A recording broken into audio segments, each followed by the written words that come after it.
Price Emmanuel assembly திருச்சபைக்கு உங்கள் யாவரையும் இந்த ஆராதனையிலே வரவேற்கிறேன். கர்த்தர் நம்மோடு கூட இருப்பார். ஆக இந்த மே மாதத்தில் நம்முடைய தலைப்பு என்ன என்று நாம் அனைவரும் கவனிக்க போகிறோம். Families on fire. இந்த மே மாதத்தின் நம்முடைய தலைப்பு நம்ம புல்லட்டினில் நீங்கள் பார்த்தீங்கன்னாக்கா, அந்த புல்லட்டினில் கொழுந்து விட்டெரியும் குடும்பங்கள் என்ற ஒரு தலைப்பை நாம் வலியுறுத்தி இருக்கிறோம். நாம் எடுத்திருக்கிற வேத பகுதி யோசுவா 24ஆம் அதிகாரம். இன்றைக்கு வாசிக்க கேட்ட வேத பகுதி, அதில் ஒரு வசனம், அது எந்த வசனம் என்று நீங்கள் பார்த்தீங்கன்னாக்கா 15வது வசனமாக இருக்கிறது. Right, praise God. பின்பு நாம் இந்த வசனத்தெல்லாம் தியானிக்க நாம் கேட்க போகிறோம். கர்த்தர் பேசுவார். ஓகே, இன்றைக்குரிய நம்முடைய பிரசங்க தலைப்பு என்ன? What is our theme today? இன்றைக்கு நம்முடைய தலைப்பு a family that chooses God. தேவனை தேர்ந்து எடுக்கும் குடும்பம் என்று சொல்லி ஒரு தலைப்பில் நாம் இன்றைக்கு தேவ செய்தியை கேட்கப் போகிறோம். யோசுவா 24ஆம் அதிகாரத்தில் நமக்கு 14ஆம் வசனத்திலிருந்து 21ஆம் வசனம் வரைக்கும் இன்றைய நம்முடைய பிரசங்க தலைப்பாய் இருக்கிறது. A family that chooses God. தேவனை தேர்ந்தெடுக்கும் குடும்பம் என்ற ஒரு தலைப்பில் இன்றைக்கு நாம் தேவனுடைய செய்தியை கேட்கப் போகிறோம். கர்த்தருக்கு மகிமை. ஓகே, நான் உங்களுக்கு சொன்னேன் நம்முடைய திறவுகோல் வசனம் என்பது 15வது வசனம். அந்த வசனத்தை மட்டும் நாம் இப்போ கேட்போமா? நான் வாசிக்கிறேன் பாருங்கள். Joshua chapter 24 and verse 15. And if it seems evil to you to serve the Lord, choose for yourselves this day whom you will serve, whether the gods which your fathers served that were on the other side of the river, or the gods of the Amorites, in whose land you dwell. But as for me and my house, we will serve the Lord.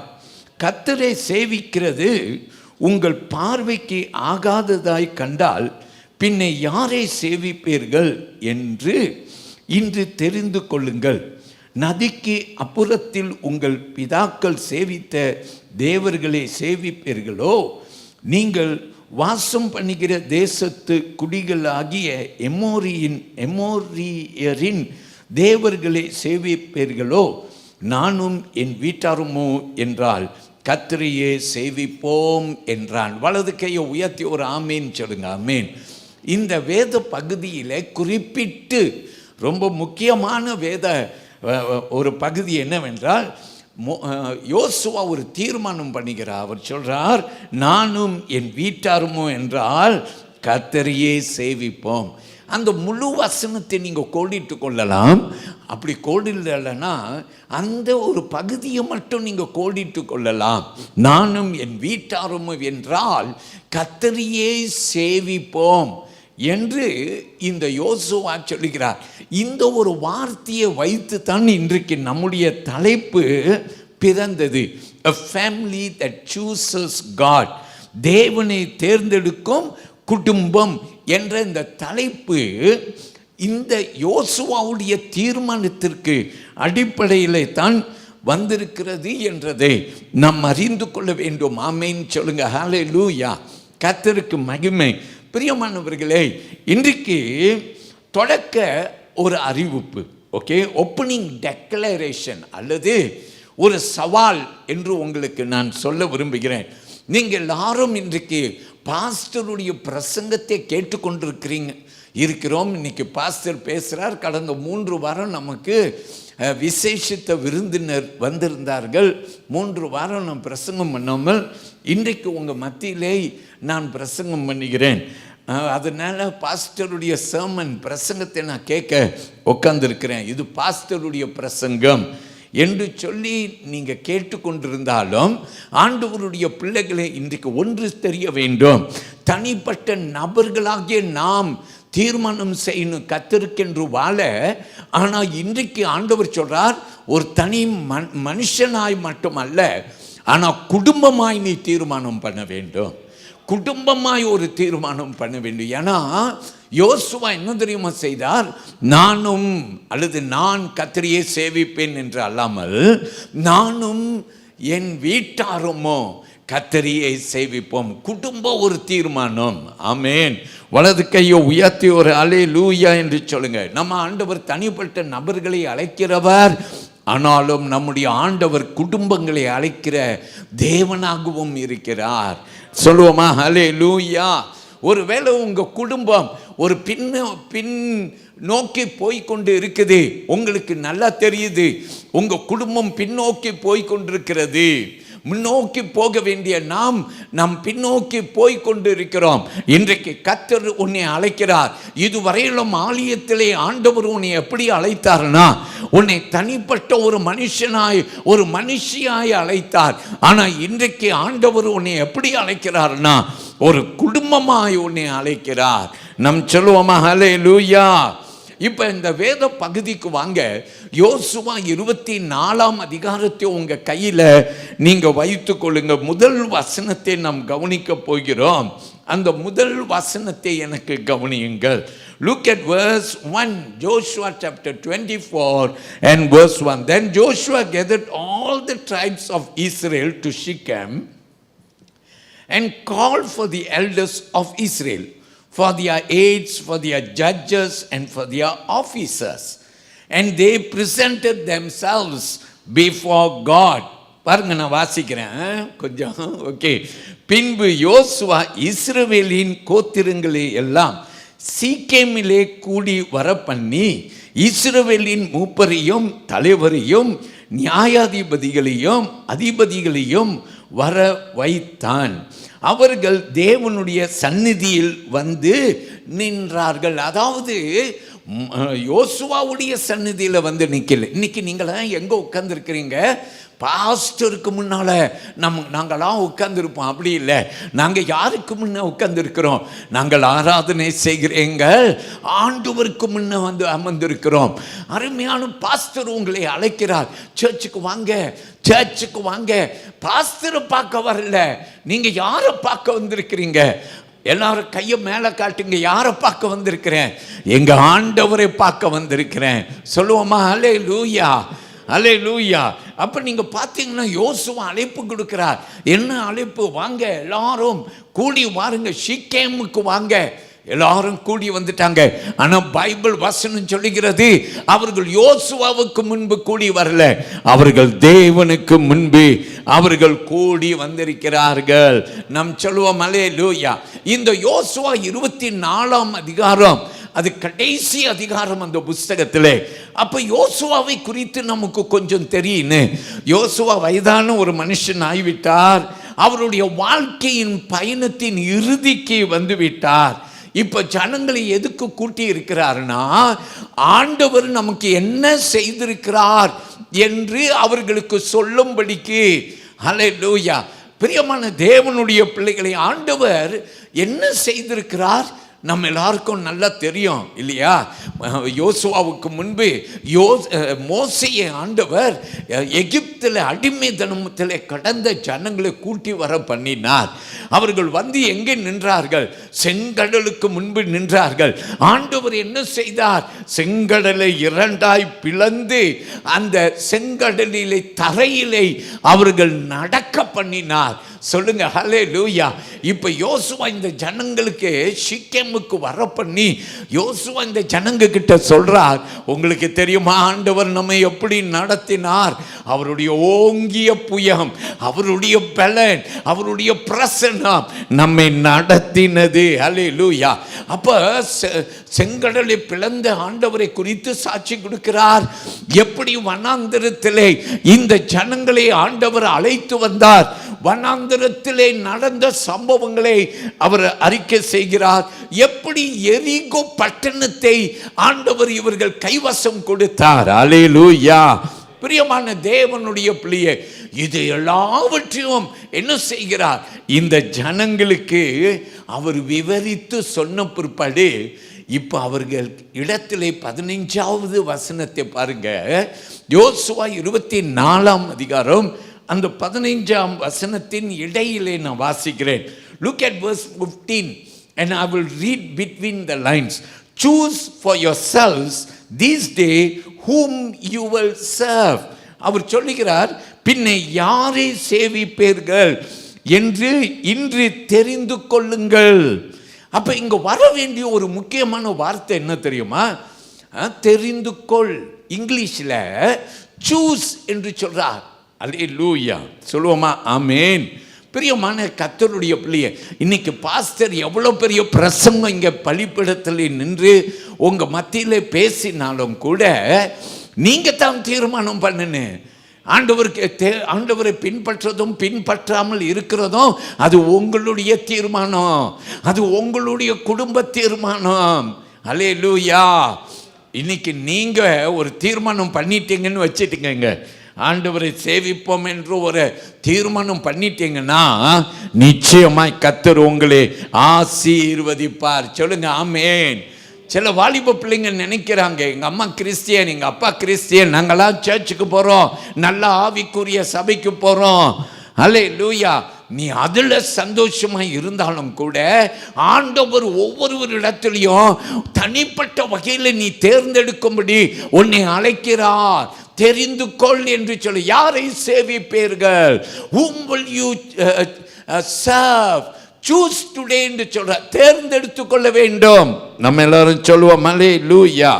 பிரியமானவர்களே, ஒரு கதை ஒன்றை நான் ஒரு சிம்பிளாக ஒரு தகப்பனை குறித்து ஒரு கதை ஒன்றை சொல்லுகிறேன், கேளுங்கள்.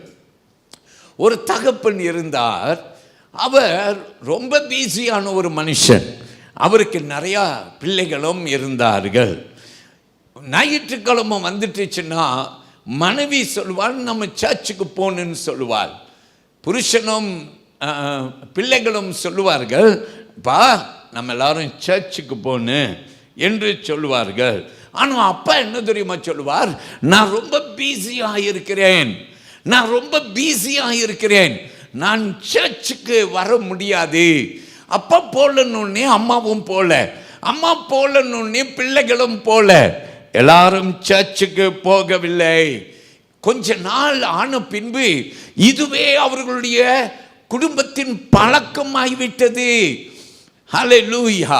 நீங்க நல்லா கவனித்து பாருங்க. ஒவ்வொரு வாரமும் சர்ச்சுக்கு நீங்க போற ஒரு பழக்கம் இருந்துச்சுன்னா அது உன்னுடைய பழக்கமாயிடும். சர்ச்சுக்கு நீ போகாம இருந்தா, ஐயோ இன்னைக்கு சர்ச்சுக்கு போலியே, எதையோ ஒன்றை பறி கொடுத்த மாதிரி, எதையோ ஒன்றை இழந்த மாதிரி ஒரு எண்ணம் இருக்கும். ஆனால் அதை பழக்கமாக்கிக்கிட்டேன்னாக்கா, சர்ச்சுக்கு போவோமா, ஒரு வாரம் இருந்த மனு வேதனை பட்டுச்சு, 2 வாரம் 3 வாரம், அப்புறம் பார்த்தா இது ஒரு பழக்கமாயிருச்சு. இன்னைக்கு என்ன ஆயிருச்சுன்னா, அப்பா சர்ச்சுக்கு போவாதபடினாலே அம்மாவும் போல பிள்ளைகளும் போல நாளாக என்ன ஆயிருச்சு, இது ஒரு பழக்கமாயிருச்சு. ஒரு நாள் திடீரென்று இந்த குடும்பத்தில் ஒரு பெரிய பிரச்சனை வந்துருச்சு பாருங்க. ஒரு பெரிய பிரச்சனை வந்த பிற்பாடு இவங்க என்ன செய்யணும்னு தெரியாம இவங்க தவிக்க ஆரம்பிக்கிறார்கள். என்ன செய்வோம், நாங்க என்ன செய்வோம், வாட் வில் வி டு? பிரியமானவர்களே, எல்லாம் இருந்தது. அப்பா சம்பாதித்தார், பணம் இருந்துச்சு, எல்லாம் இருந்துச்சு. என்ன தெரியுமா உங்களுக்கு இல்லை? ஆவிக்குரிய ஒரு அனுபவம் இல்லை, தேவனை தேடின ஒரு அனுபவம் இல்லை.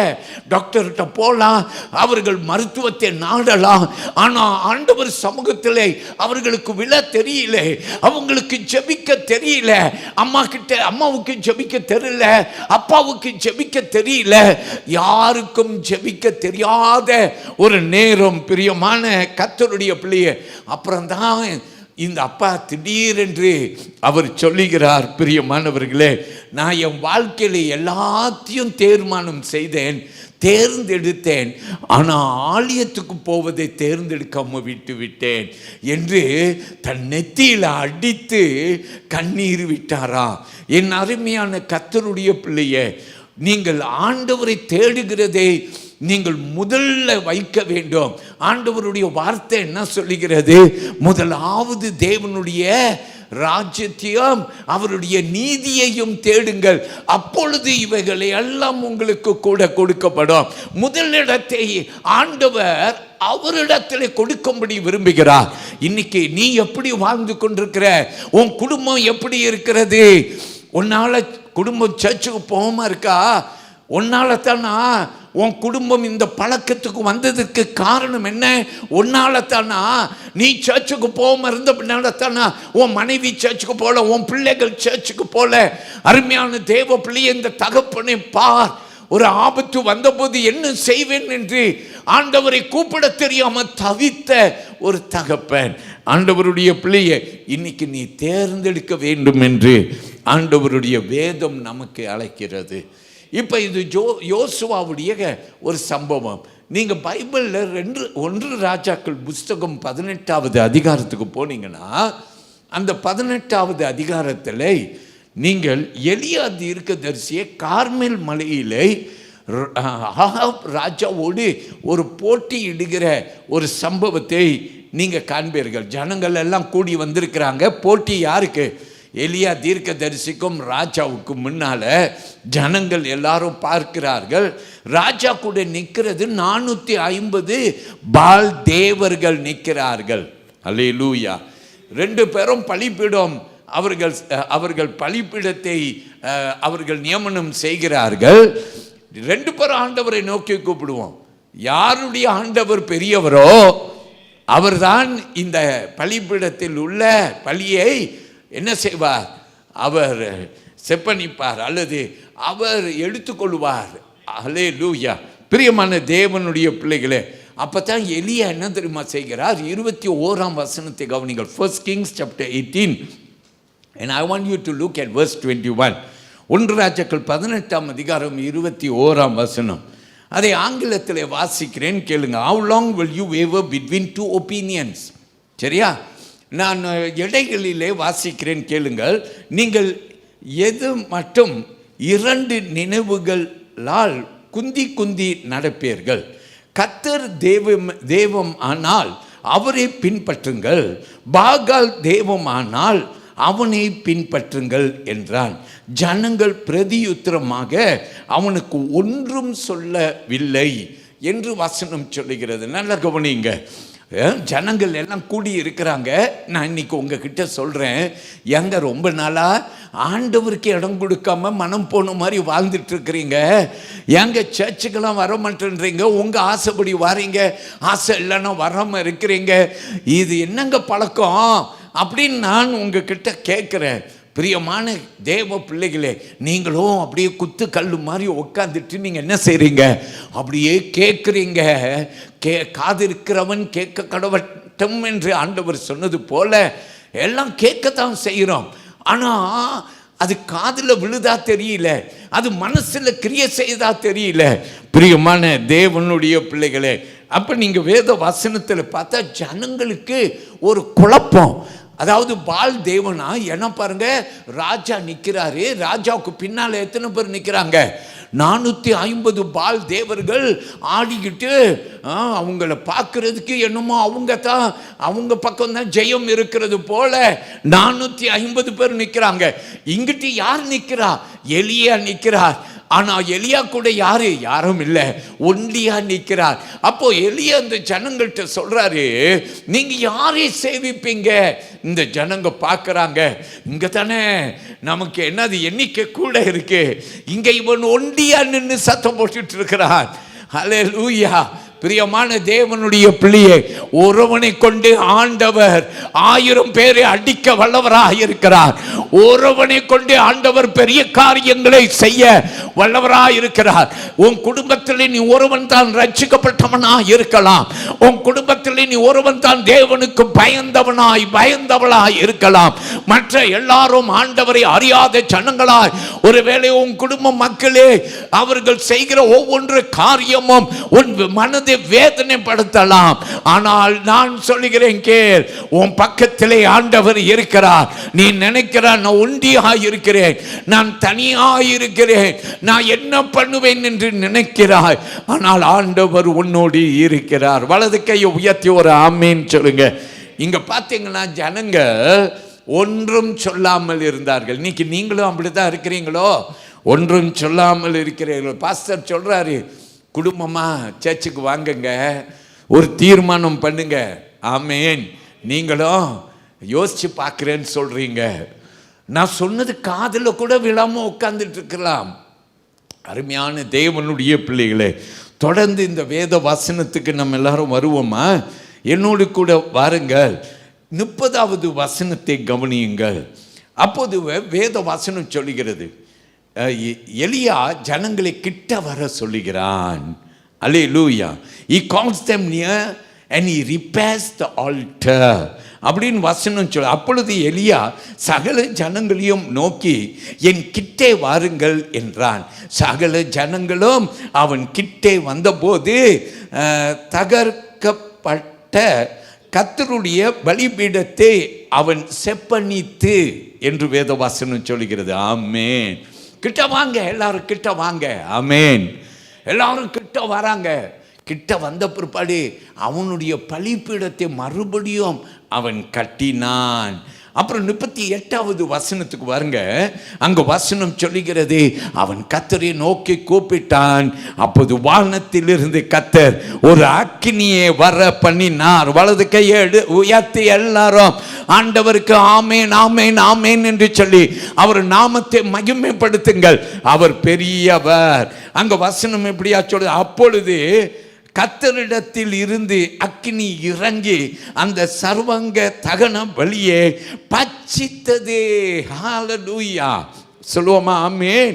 அப்புறம் தான் பாருங்க வசனம் 39 பாருங்க. only then when people saw the miracle, அந்த ஜனங்கள் அற்புதத்தை கண்ட பிற்பாடு தான் அவர்கள், இப்போ அமைதியாக இருந்த ஜனங்கள் சத்தம் இடுகிறார்கள், the Lord is God, the Lord is God. எல்லாம் கையை உயர்த்தி சொல்லுங்க, the Lord is God. நாவல அறிக்கை செய்யுங்க, the Lord is God. அப்படியே கையை உயர்த்தி கொள்ளுங்கள். ஜனங்கள் எல்லாரும் இதை கண்டபோது முகம் குப்புற விழுந்து கர்த்தரே தெய்வம், கர்த்தரே தெய்வம் என்றார்கள். அப்படியே தலையை கீழே போட்டுக்குங்க, கையை மட்டும் மேலே உயர்த்தி கொள்ளுங்க. அப்படி கையை இப்படி செய்யுங்க பார்க்கலாம். நான் இப்படி செய்யுங்க கையை. கர்த்தரே தெய்வம், கர்த்தரே தெய்வம், கர்த்தரே தெய்வம் என்று உயர்த்தினார்களாம். எல்லாம் சொல்லுங்க ஹல்லேலூயா. நம்ம பாட்டெல்லாம் பாடுவோம், எலியாவின் தேவன் நம் தேவன், பாட்டெல்லாம் பாடுவோம், கர்த்தரே தெய்வம். ஆனால் கர்த்தருக்கு நீ நிற்கிறியா? இது ரொம்ப முக்கியம். பாடுவோம் அந்த பாடலே, என் கூட சேர்ந்து பாடி அப்படியே கொஞ்ச நேரம் ஒரு சின்ன இன்டர்வலில் நம்ம ஆண்டவரை நாமத்தை மகிமைப்படுத்தி பாடுவோம். எலியாவின் தேவன் நம் தேவன். ஆமேன். இப்படி ஒரு தீர்மானம் பண்ணிட்டீங்கன்னு வச்சுக்கோங்களேன். நீங்கள் ஒரு தீர்மானம் பண்ணிட்டீங்கன்னா கர்த்தர் நிச்சயமாய் அவர் வந்து பெரிய காரியம் செய்வார். சொல்லுவோமா? ஹல்லேலூயா. சொல்லுங்க ஹல்லேலூயா. ஹல்லேலூயா. ஆண்டவரே, ஆவியானவரே, அப்படியே கைகளை உயர்த்தி கொண்டு அந்நிய பாஷை பேசுகிறவர்கள் அந்நிய பாஷையில பேசிக்கொண்டு, ஆவியானவரே உம்மை உயர்த்துகிறேன் ஆண்டவரே. கவலவரி கலவரை ஓரா கலவரி நா கலவரி பா கலவரு நிரளமனமா கலவரி. ஆவியானவரே நீர் பெரியவர் ஆண்டவரை. கட்டுகளை உடைக்கிறேன், பிள்ளை சொல்லி ஆவிகளை உடைக்கிறேன், இருதயங்களை திறக்காதபடிக்கு கட்டி வைத்திருக்கிற எல்லா கட்டுகளை உடைக்கிறேன். கர்த்தருடைய ஆவியானவர் பெரிய காரியங்களை செய்கிறவர். கவலவரி நா கலவரு. ஓ ஹல்லேலூயா. அப்படியே கைகளை நல்லா தட்டி கொண்டு எல்லாரும் கம்பீர ஆட்பரிப்போடு நாம் எல்லாரும் பாட போகிறோம். எலியாவின் தேவன் நம் தேவன், வல்லமையின் தேவன் நம் தேவன். தாசர்களின் ஜெபம் கேட்பார், வல்ல பெரும் காரியங்கள் கர்த்தர் செய்திடுவார். எல்லாரும் கைகளை தட்டி கொண்டு எலியாவின் தேவன் நம் தேவன். தேவன் நம் தேவன். ஓஹோ, அவன் தேவன் நம் தேவன். தேவன், வல்லமை இந்த தேவன், நாம் தேவன் தாசர்களிலே. எல்லாரும் மனமகிழ்ச்சியோடு செய்திடுவார் தாசர்களிலே. வல்ல பெரும் காரியம் செய்திடுவார். கர்த்தரே தேவன், கர்த்தரே தேவன் என்றே ஆர்ப்பரிப்போம். கர்த்தரே தேவன், கர்த்தரே தேவன் என்றே. நல்லா எல்லாரும் ஆவியிலே கர்த்தரே தெய்வம், கர்த்தரே தெய்வம் என்றே ஆர்ப்பரிப்போம். கர்த்தரே தெய்வம், கர்த்தரே தெய்வம் என்றே ஆர்ப்பரிப்போம். வேண்டிடும் பக்தர்களின் ஜெபம் கேட்டு பலிபலி செலுத்தினார் வல்ல தேவன். வேண்டிடும் பக்தர்களின் ஜெபம். நல்லா கையை தட்டி. காலத்தில் விதவை வீட்டில் பாத்திரங்களை அவர் ஆசீர்வதித்தார். பஞ்ச காலத்தில் விதவை வீட்டில் பாத்திரங்களை அவர் ஆசீர்வதித்தார். கர்த்தரே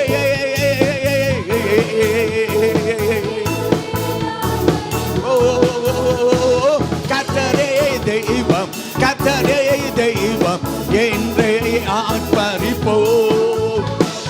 கர்த்தரே ஆர்ப்பரிப்போம். கர்த்தரே தெய்வம், கர்த்தரே தெய்வம் என்றே ஆர்ப்பரிப்போம். அப்படியே நல்ல கைகளை தட்டின உடனே ஸ்தோத்திரம் பா, ஸ்தோத்திரம் ஆண்டவரே, ஸ்தோத்திரம் ஆண்டவரே, ஸ்தோத்திரம். ஆவியானவருக்கு ஸ்தோத்திரம், பெரியவருக்கு ஸ்தோத்திரம், ஜெபம் கேட்பவருக்கு ஸ்தோத்திரம். நாம் சொல்லுவோம் ஆமென். ஒரு 3-4 காரியத்தை சீக்கிரமா உங்களுக்கு நான் சொல்றேன். முதல் காரியம், fear and serve God. கர்த்தருக்கு பயந்து சேவை செய்யுங்கள். கர்த்தருக்கு பயந்து, பக்கத்தில் சொல்லுங்க பார்க்கலாம், கர்த்தருக்கு பயந்து சேவை செய்யுங்கள். யோசுவா 24 அதிகாரத்தில் வசனம் 14. Now therefore, look at Joshua 24 and verse 14. Now therefore fear the Lord, serve him in sincerity and in truth, and put away the gods which your fathers served on the other side of the river and in Egypt. Serve the Lord. ஆகையால் நீங்கள் கர்த்தருக்கு பயந்து அவரை உத்தமமும் உண்மையுமாய் சேவித்து உங்கள் பிதாக்கள் நதிக்கு அப்புறத்திலும் எகிப்திலும் சேவித்த தேவர்களே அகற்றிவிட்டு கர்த்தரை சேவியுங்கள். எல்லாரும் ஆமென் சொல்லுங்க. ஹல்லேலூயா, ஹல்லேலூயா. So God is good. பிரியமானவர்களே, பயம், fear God, தேவனுக்கு பயந்து. இன்னைக்கு ரொம்ப பேர் நிறையா ஊழியம் செய்கிறாங்க, நிறையா ஊழியக்காரவங்க கூட ஊழியம் செய்கிறாங்க, கர்த்தருடைய பயம் இல்லாமல் ஊழியம் செய்கிறார். ஹல்லேலூயா. கர்த்தருடைய பயம் நம்ம எல்லாரையும் ஆட்டி படைக்க வேண்டும். ஆமென், ஹல்லேலூயா. வசனம் என்ன சொல்றது? நீங்கள் கர்த்தருக்கு பயந்து என்று வசனம் சொல்லுகிறது. ஆமென் சொல்லுங்க. யாருக்கு பயப்படணும்? கர்த்தருக்கு பயப்படணும். சொல்லுங்க ஆமென். கர்த்தருக்கு ஒரு பயம் இருக்குனுங்க. ஹல்லேலூயா. இந்த பயம் எல்லாத்திலும் வெளிப்படையாகவும் தெரியணும். ஆமென். பைபிளை சுமக்கிற விதத்தில் கூட தெரியணும். நீங்கள் எவ்வளோ தேவனுக்கு பயந்தவர்கள் என்று தெரியும். ஹல்லேலூயா. கர்த்தருக்கு பயப்படுகிற ஒரு பயம். இந்த பயம் அப்படின்னு சொன்னால் என்னங்க, அப்படியே பிசாசை பார்த்து பயந்துடுறாங்க பார்த்தீங்களா? பிசாசை பார்த்த உடனே, ஒரு வேளை இருளை பார்த்த உடனே, பிசாசு என்ன பார்த்த உடனே, இருளை பார்த்த உடனே ஒரு பயம். இருளை பார்த்தா பிசாசு இருக்குமோன்ட்டு ஒரு பயம். அல்லேலூயா. சிலருக்கு பயம். சிலருக்கு என்ன பயம்னா, பாச்சானை பார்த்தா பயம். அதுவும் ஏதோ அப்படி ஓடிட்டு போகுதுன்னா ஊன்னு ஓடிடலாம். இந்த பறக்கிற பாச்சா இருக்கு பார்த்தீங்களா? இந்த பறக்கிற பாய்ச்சா இன்னும் கஷ்டம். ஏன்னா என்னமோ தெரியல, அவ்வளோ இடம் இருக்கு, ஆனால் நம்மள மோதுற மாதிரி தான் வரும் அந்த பாய்ச்சா. நம்மளும் கொஞ்சம் கொஞ்சம் கவனம் இல்லாமல் இருந்துட்டா சட்டைக்குள்ளார பூந்துடும். அப்புறம் அவ்வளோதான், நமக்கு பயம், எந்த பார்த்தாலும் பயம். ஆனால் தேவனுக்கு பயப்படுகிற பயம் அப்படிப்பட்ட பயம் இல்லை, ஒரு மரியாதை. அல்லேலூயா. அல்லது இன்னொரு வார்த்தை கனம். எனக்கு தேவன் மேலே இருக்கிற பயம் என்னன்னா, அவர் ஆண்டவர், என்னை படைத்தவர், என் சிருஷ்டி கர்த்தர், எனக்காக ஜீவனை கொடுத்தவர், அவரை நான் பணிந்து, இது ராபூஜனை ஆராதனை, அவரை நமஸ்கரித்து, அல்லேலூயா. அப்புறம் இன்னொரு வார்த்தை, நாம் சேவை செய்யணும். எப்போ தேவனுக்கு பயந்து சேவை செய்யணும். ஆமீன் சொல்லுங்க, அல்லேலூயா. பயத்தின் மிகுதியாய் நம்ம சேவை என்னன்னா செயல்முறை. சரியா? நிறையா பேர் சர்ச்சில் இருக்கோம், நம்ம சர்ச்சுக்கு வருவோம், ஆராதனை முடிஞ்ச உடனே போயிடுவோம். நம்ம ஆண்டவருக்கு ஒன்றும் செய்ய மாட்டோம். நம்ம பெசிவ் கிறிஸ்டியன்ஸ். இங்கிலீஷில் சொல்ல போனால் passive Christian, not active Christian. Active Christian என்ன தெரியுமா செய்வான்? அவன் ஆண்டவருக்கு ஒன்று செய்யணுன்ட்டு இருப்பான். எல்லாம் ஆமேன்னு சொல்லுங்க. யாரெல்லாம் நீங்கள் ஊழியத்தில் இருக்கவங்க கூட கடமைக்காக செய்கிறீங்க, கடமை, ஏன்னா எனக்கு கொடுத்துட்டாங்க இந்த இதை, நான் கடமைக்காக செய்கிறேன் தெரியுமா, மனசார நான் செய்யலை, கடமைக்காக செய்கிறேன். அல்லேலூயா.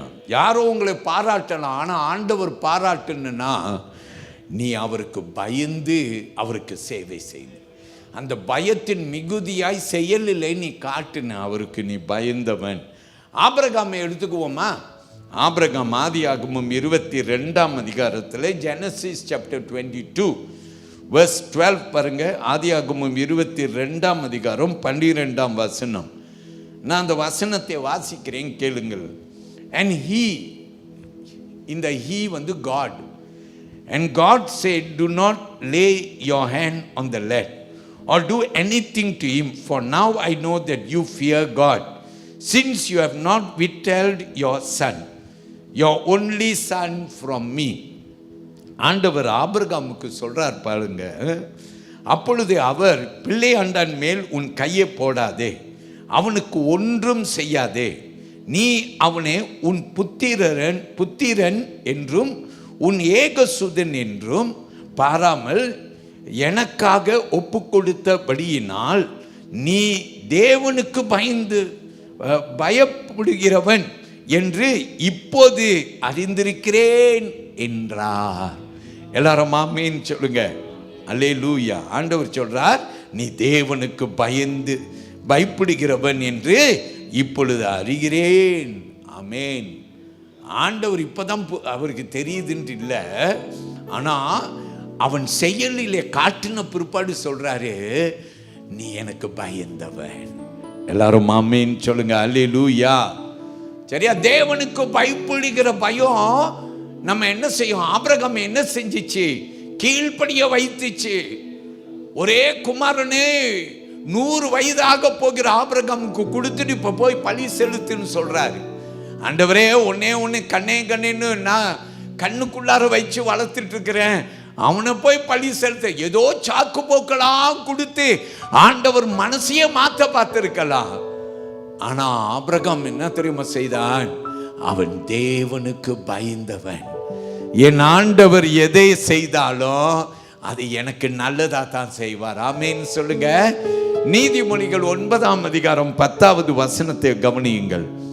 Proverbs chapter 9 and verse 10. The fear of the Lord is the beginning of wisdom. கர்த்தருக்கு பயப்படுதலே ஞானத்திற்கு ஆரம்பம். பரிசுத்தரி என்னம்மா?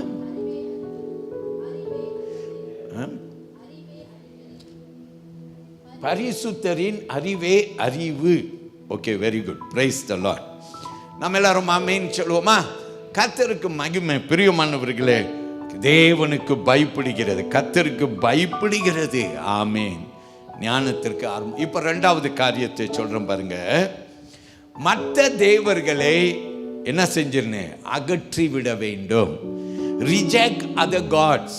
ஓகே, விக்கிரகங்களை குறிப்பிட வேண்டும் என்றால் அகற்றுங்கள். சரியா? இது எங்க பார்க்கிறோம்? யோசுவா 24ஆம் அதிகாரத்தில் வசனம் 14, 15 2-3 முறை வாசிச்சாச்சு. நீங்களாக வாசித்து பாருங்க. சரியா? இஸ்ரவேலுக்குள்ளார யோசுவா ஒரு அழைப்பு கொடுக்கிறார், உங்களை சுத்திகரித்து கொள்ளுங்கள். அவர் என்ன சொல்றார் பாருங்க, அந்த வசனத்தில் புட்டவே என்று சொல்றார். தேவர்களை அகற்றிவிடு என்று சொல்லி அவர்களுக்கு ஒரு வலியுறுத்துதல். என்ன தேவர்கள்? விக்கிரகங்கள். உங்ககிட்ட ஏதாவது ஒரு விக்கிரகங்கள் இருந்தா அதை அகற்றி விடுங்கள் என்று கர்த்தர் சொல்லுகிறார். சொல்லுங்க ஆமென். எடுத்து போடுன்னு சொல்றார். ஐயா, பைபிள் என்ன தெரியுமா சொல்லுது? உன் விக்கிரகம் என்னதான் இருக்கலாம்னா, பணமா இருக்கலாம், அழகா இருக்கலாம். சிலர் இருக்காங்க, கண்ணாடி முன்னால நின்னா நான் சொல்றேங்க, அந்த கண்ணாடியை விட்டே நவர மாட்டாங்க. கண்ணாடி கூட உடைஞ்சு விழுந்துரும் நினைக்கிறேன். அந்த மாதிரி கண்ணாடி முன்னால் நின்று தலையை வாடுறது என்ன பவுடர் அல்லது என்னென்னமோ. ஒரு சகோதரி என்கிட்ட பேசிகிட்டு இருந்தாங்க, பாஸ்டர் எனக்காக ஜெபம் பண்ணுறீங்களா? நான் சொன்னேன், கண்டிப்பாக ஜெபம் பண்ணுறோம்மா. என்னம்மா, என்ன விஷயம், குறிப்பாக ஏதாவது சொல்ல விரும்புறியா? அந்த சகோதரி சொன்னாங்க, என் மூஞ்ச பார்த்தீங்களா பாஸ்டர், எல்லாம் காஞ்சி போயிருச்சு பாஸ்டர் அப்படின்னு அந்த சகோதரி புலம்பிக்கிட்டு என்கிட்ட சொல்லுது. பக்கத்தில் புருஷன் நிற்கிறார். அப்பயே சொன்னேன் அப்படின்னு புருஷன் பக்கத்தில் நின்றுட்டு மெதுவாக சொல்லிக்கிட்டு பயந்து தான் சொல்கிறார். புருஷன் பக்கத்தில் இருந்து சொல்கிறார், அப்பயே சொன்னேன். என்ன யார் சொன்னேன் அப்படின்னு நான் கேட்டேன். கண்ட புட்டம்மாவையும் வாங்கி போடாதேன்னு சொன்னோம். ஊரில் உள்ள புட்டம்மாவெல்லாம் எல்லா புட்டம்மாவையும் எடுத்து ஒவ்வொரு நாளும் இதை போட்டால் என்ன, அதை போட்டால் என்ன, ஒவ்வொன்றும் இங்கேயே இருப்பீங்க யாராவது. ஒவ்வொரு நாளும் உங்கள் வீட்டில் உங்கள் அல்மாரியை பார்த்தா ஒரு வாரம் இந்த புட்டம்மாவை ட்ரை பண்ணியிருப்பாங்க. அது ஒரு வாரத்தில் ரிசல்ட் வேணும்னு எதிர்பார்ப்பாங்க. அங்கே ஒன்றும் கிடைச்சிருக்காது. அதுக்கிட்டையும் பார்த்தா சோஷியல் மீடியாவில் இன்னொரு விளம்பரத்தை பார்த்துருப்பாங்க. உடனே சீக்கிரமாக அதை போய் வாங்கி எல்லாம் ஏமாத்துவாள. கடைசியில் உன் மூஞ்சி என்னமா ஆயிடுச்சு, உன் மூஞ்சி எல்லாம் காஞ்சி போய் இந்த தோலெல்லாம் உறிஞ்சிக்கிட்டு இருக்குது. அல்லேலூயா சொல்லுங்க ஆமாம். இன்னைக்கு அந்த சகோதரியை பார்க்குறேன், நல்லா அழகாக தக்காளி பழம் மாதிரி இருக்காங்க, ஆனால் புட்டம்மாவெல்லாம் விட்டுட்டாங்க. அல்லேலூயா. நான் சில பேருக்கு சொல்கிறேன், உங்கள் மருந்து என்ன தெரியுமா, ஆண்டவர்கிட்ட ஒப்பு கொடுத்து நல்லா ஏதாவது சிம்பிளாக ஏதாவது ஒன்று பயன்படுத்துங்க, போதும். ஆமென். முகம் மலர்ந்துருங்க. அல்லேலூயா. கர்த்தர் உங்களை ஆசீர்வதிப்பார். சில பேருக்கு அழகு தான். ஃபாதர் பெர்க்மன்ஸ் பாடினார், என்ன தெரியுமா பாடினார்? அழகெல்லாம் மாற்று போகும், எழிலில் ஏமாற்றும். அல்லேலூயா. எனக்கு ஒரு ரொம்ப நெருங்கின ஒரு சொந்தக்காரர் இருந்தார். அவருக்கு ரொம்ப வருஷமாக பிள்ளைகள் இல்லை. நான் ஒரு நாள் சந்திக்க போயிருக்கும் போது மற்ற பெரியவங்களாம் வந்திருந்தாங்க. அவர்கிட்ட கேட்டாங்க, என்ன கேட்டாங்கன்னா, ஏன்யா என்ன உங்களுக்கு ப்ராப்ளம், பிள்ளை இல்லை, என்ன ப்ராப்ளம் அப்படின்னு கேட்டபோது அவர் சொன்ன, ஒரு ப்ராப்ளமும் இல்லை, அவ தான் ப்ராப்ளம் அப்படின்னார். அப்போ என்னம்மா விஷயம் அப்படின்னா, அந்த அம்மா பேசாமல் குவைட்டாக இருக்குது. அப்புறம் தான் இவர் சொன்னார், இந்த அம்மாவுக்கு இதுக்கு பிள்ளை வேண்டான்னு நிற்குது பாஸ்டர், வேண்டான்னு நிற்குது அப்படின்னு எங்ககிட்ட பேசிகிட்டு இருக்கிறார். அப்போ ஏன் பிள்ளை வேண்டாம்னு சொன்னாக்கா, பிள்ளை பெற்றா அழகெல்லாம் போயிடும்மா. நல்லா ஃபாதர் பெர்க்மன்ஸ் ஒரு பாடல் பாடி இருக்கிறார், அழகெல்லாம் மாற்று போகும், எழிலில் ஏமாற்றும். அல்லேலூயா. அழகு ரொம்ப நாள் இருக்காதுங்க. அல்லேலூயா. எல்லாம் போயிடும். ஆமேன்.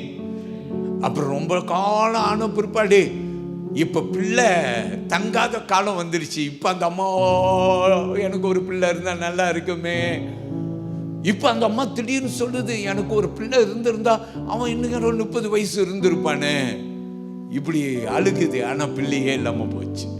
என் அருமையான தேவனுடைய பிள்ளைகளே, சிலருக்கு அழகு அவங்களுடைய தெய்வம்.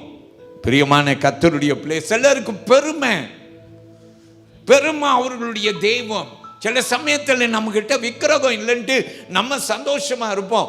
ஆனா கர்த்தருடைய பிள்ளையே, உன்னுடைய பெருமை வேற எதுலையாவது ரூபத்தில் இருக்கும்.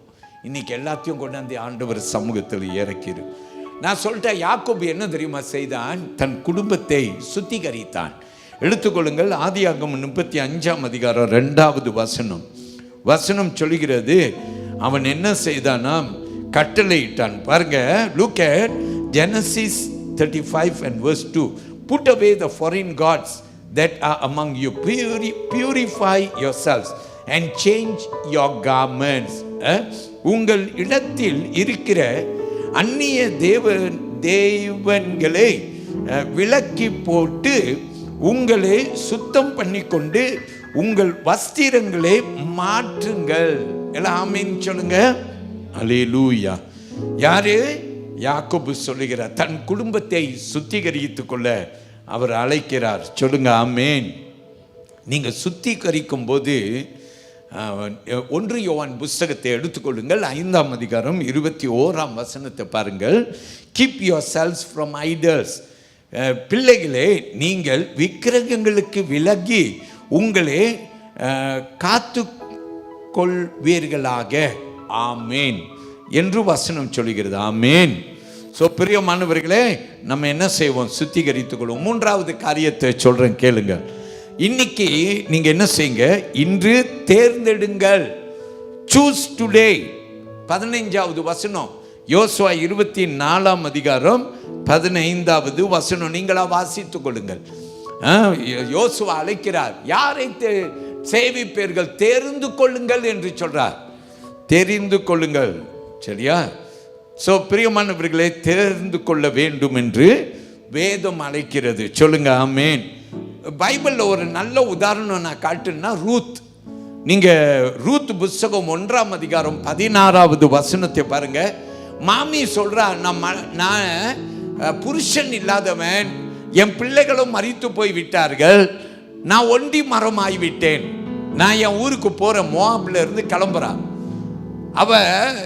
அவளுடைய மருமகள்களை கூப்பிட்டு, நீங்க 2 பேரும் உங்க வீட்டுக்கு போங்க. ஒருத்தி போயிட்டா, இன்னொருத்தி சொல்லிட்டா, அவ தான் ரூத். கவனிங்க வசனம் 16. Your God will be my God அப்படின்னு சொல்லிட்டா. நீர் போகும் இடத்திற்கு நானும் வருவேன், நீர் தங்கும் இடத்திலே நானும் தங்குவேன், உம்முடைய ஜனம் என்னுடைய ஜனம், உம்முடைய தேவன் என்னுடைய தேவன். எல்லாம் ஆமீன் சொல்லுங்க. ஹல்லேலூயா. தன் அம்மாவை விட்டு, அப்பாவை விட்டு, சகோதரர்களை விட்டு, குடும்பத்தை விட்டு, வீட்டை விட்டு, தன் தேசத்தை விட்டு, தன் ஜனங்களை விட்டு அறியாத ஒரு தேசத்துக்கு போறா. ஆனா அவ சொல்றா, உம்முடைய தேவன் என்னுடைய தேவன். ஒரு தீர்மானம் பண்ணிட்டா. இனிமே மாமி வேற ஒன்னும் சொல்ல வேண்டாம், நான் உங்க கூட வருவேன்டா. அல்லேலூயா. பிரியமான கர்த்தருடைய பிள்ளையே, இது ரொம்ப முக்கியம். ஒரு தீர்மானம்.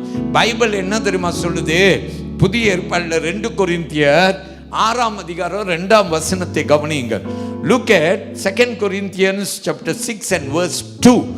Now is the day of salvation. Okay? இதோ இப்பொழுதே அனுக்கிரக காலம், இப்பொழுதே ரட்சணிய நாள். சொல்லுங்க ஆமென். பிரியமான தேவ பிள்ளைகளே, அதனால ஒரு தீர்மானம் இன்னைக்கு செய்யுங்க. அடுத்த வாரம் வரட்டா பாஸ்டர், என் குடிப்பழக்கத்தெல்லாம் விட்டுட்டு வரட்டா? யாரெல்லாம் குடிப்பீங்க? குடிகாரன் பேச்சு விடிஞ்சா போச்சு. குடிகாரன் இன்னைக்கு நீ தெரியலன்னா அடுத்த வாரம் தெரிய மாட்டேன். யாரெல்லாம் சிகரெட் குடிக்கிற ஆட்கள், இன்னைக்கு ஒரு தீர்மானம் பண்ணிருந்தேன், ஆண்டவரே நான் உம்முடைய பிள்ளை, இன்றைக்கு ரட்சிப்பின் நாள், இன்னைக்கு ஆண்டவர் உன்னை அழைக்கிறார். எல்லாரும் ஆமீன் சொல்லுவோமா? அல்லேலூயா. சோ விட்டுறேன்னு சொல்லு, விட்டுறேன்னு சொல்லு. நான் விட்டுறேன், எல்லாத்தையும் விட்டுட்டு ஆண்டவர்கிட்ட வந்துடுறேன். ஆமீன். ஒரு தீர்மானம் பண்ணுங்க. கடைசியாய் நான் சொல்றேன் கேளுங்க. 4வது காரியம், குடும்பத்தை வழி நடத்துங்கள். அப்பா மாருங்க அம்மா மாருங்களுக்கு வருகிற வார்த்தை, குடும்பத்தை வழி நடத்தே.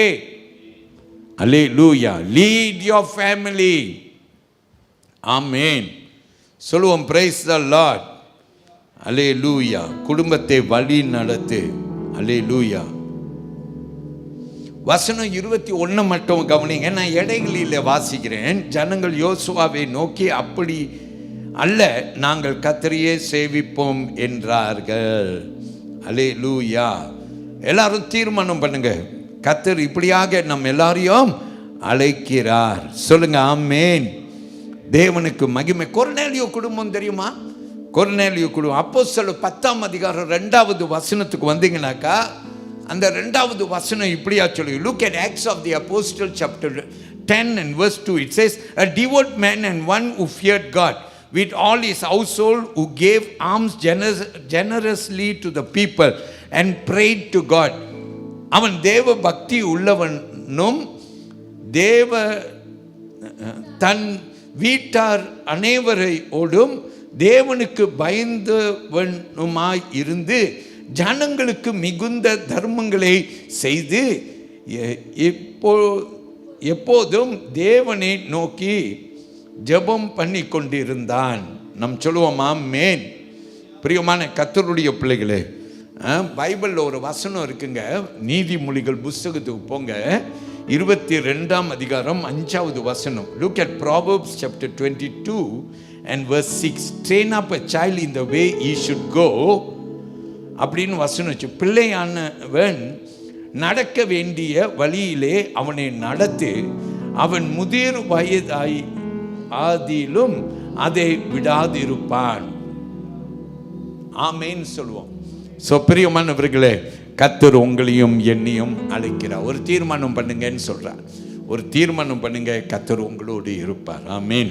முடிவிலே நான் உங்களுக்கு சொல்லுகிறேன், இந்த 2 வாரத்திற்கு நம்முடைய தலைப்புக்கு கீழ் கொழுந்திட்டு எரியும் குடும்பங்கள் என்ற தலைப்பில் நாம் தேவனுடைய செய்தியை 2 வாரங்களுக்கு கேட்க போகிறோம். இன்றைக்கு முதல் பிரசங்கம். பிரியமானவர்களே, கர்த்தர் உங்களை அழைக்கிறார். நானும் என் வீட்டாருமோ என்றால் கர்த்தரையே சேவிப்போம். இப்படிப்பட்ட எண்ணத்தோடு இன்னைக்கு ராபோஜனிக்கு நீங்கள் வந்தீங்கன்னா தேவன் நிச்சயமா உங்களுக்கு பெரிய அற்புதம் செய்வார். நம்ம எல்லாரும் தேவ சந்நிதியில் எழுந்து நிற்க போகிறோம். நம்முடைய குடும்பங்கள் மாற வேண்டும். ஆமென்.